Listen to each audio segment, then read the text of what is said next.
Hey guys, PeeCarNoo here, bringing you guys on the GTA 5 video, and in today's video it's more of an update on the video that I posted yesterday of me starting a new car testing series. But for the meantime, enjoy this 770 versus Feltzer battle. This was an incredible race and I just had to post it with a bit of an unfortunate ending, but stick by it because this is an epic race. So I'll leave you guys to watch that while I talk over some bullshit. No, I'm just joking. But anyway, the video that I posted yesterday was basically introducing a new car testing series, which was on the new track that I created a couple of weeks ago, which was called Spectator's Magic, which you guys have probably seen, where I actually put against the 770 and the Massacro side by side.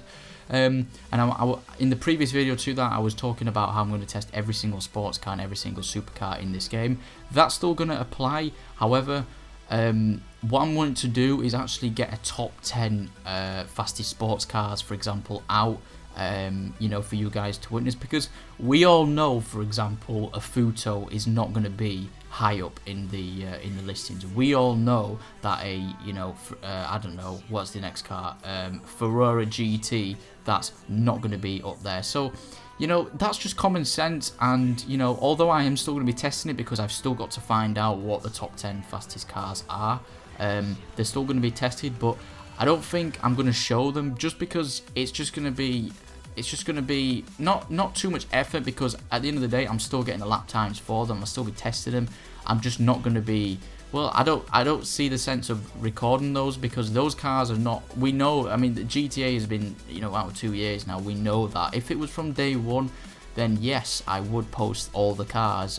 Bruffy's done that, and we've concluded that the Futo and like Ferrari GT and, you know, Coquette are not in the top 10 whatsoever. They are literally seconds and seconds off, even close to racing pace. So because the game's 2 years old, and because I obviously started this late, you know, there's not much point. So I just want to do a top 10 of each supers and sports, nail the video together, get all the car lap times in one video, just because when I mentioned I'm going to do a video for each car, that's a bit dumb, because that's just a minute and a half of me talking about a car's lap time, when I can actually put them all into one video and have a breakdown of each car, pros and cons, each of their lap times, top 10 fastest sports, top 10 fastest supers in 2 separate videos.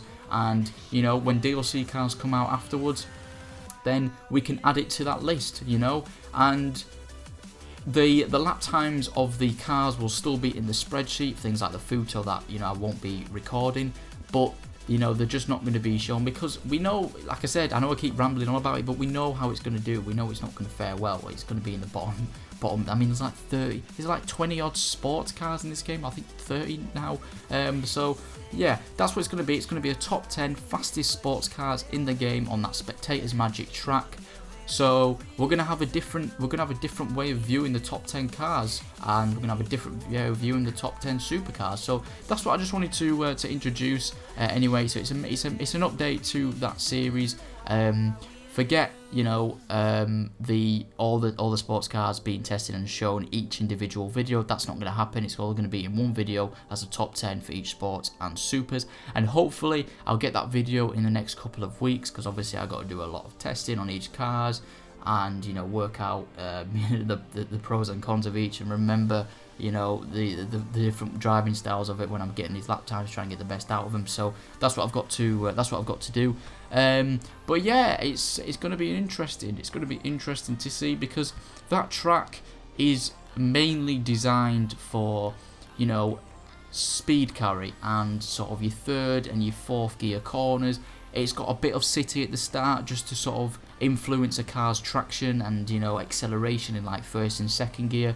But the last 3/4 of the track is the open roads, is the fast corners, the fast, well, you know, in terms of like bumps as well, not curb boosting, but actual physical bumps and gradients. So the way a car reacts to a car when it's actually elevated a little bit off the ground. So that's what I've tried to do, and, you know, it's actually good.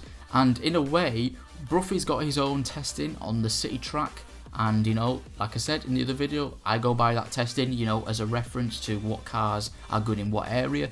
But then we've also got this half of the side as well. We've got the mountain road on this. Now, you're probably thinking, you know, we could do an airport, and I've seen a few comments about having a series for each individual car, for each individual track. Do a track for like airport and mountains and then city.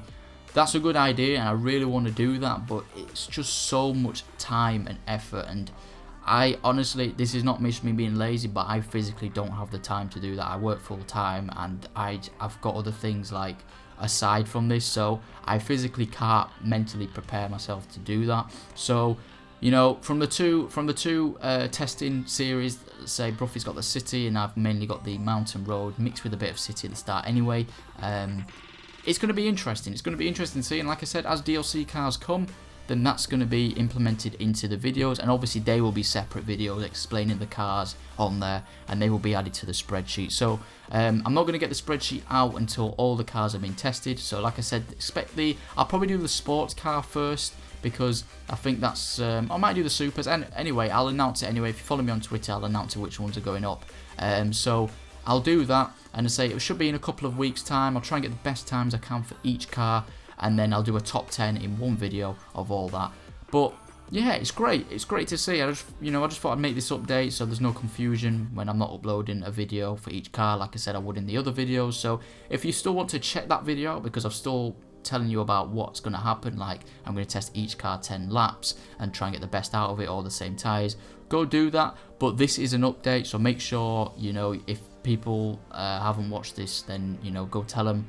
But yeah, this is what's going to happen. And I die here, so I've never seen a car grind a barrier like, well, a sort of side wall like that and go off the track. This car was quite unique for that. But anyway, that was an amazing battle. You probably saw on screen. Absolute crazy. 770 versus the Feltzer. Really, really cool car. I've actually got an insane battle between the 9F and the Feltzer on this track. It was crazy. It was crazy. Wait for that video. But anyway, guys, hopefully you enjoyed. Leave a like if you're excited for this new series, and I'll see you in the next one, guys. Cheers.